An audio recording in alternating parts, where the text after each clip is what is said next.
Now, do you notice anything here? Angle y is 102 degrees.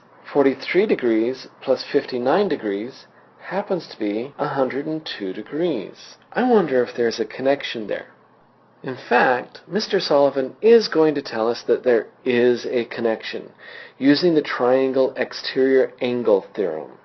So now it's going to take us to exterior angles.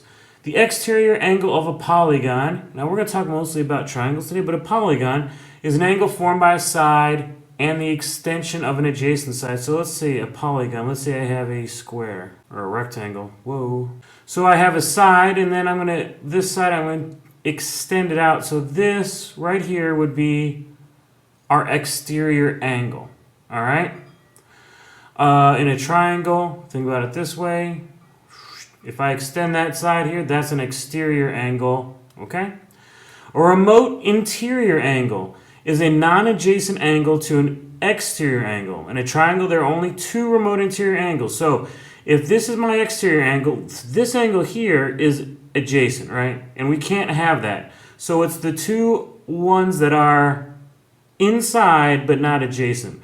Remote, they're farthest away. So again, here's another example. We could have it here. It's not this angle, it's the other two. And of course, it could have on the third side. Our remote interior angles. It's kind of nice because now we have another theorem. It's called the triangle exterior angle theorem. And that is the measure of each exterior angle of a triangle equals the sum of its two remote interior angles.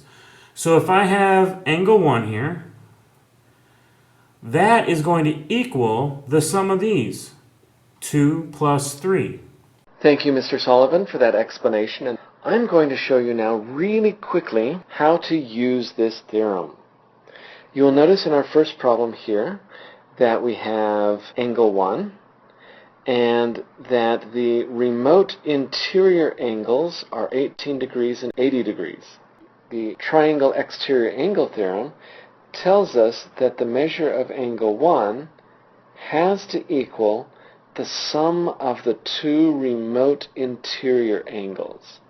So the measure of angle 1 has to be 98 degrees. Quick and easy. Well, now let's do another example here with angle 2.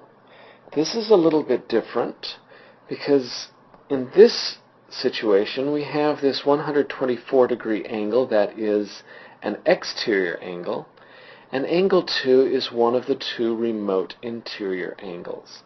So our equation is going to be a little bit different in this case, but the philosophy is going to be the same. The exterior angle, 124 degrees, is going to equal the measure of the two remote interior angles, which is angle 2 and the 59 degrees. And so now all that we have to do is subtract 59 degrees from both sides, and we find out that the measure of angle 2 is 65 degrees, I hope. Once again, check my math, and if I'm not correct, email me and let me know. And finally, let's do a really quick application problem. How is this really used in real life? Let me read this problem to you really quick. When radar tracks an object, the reflection of the signal off the ground can result in clutter. Clutter causes the receiver to confuse the real object with its reflection, called a ghost.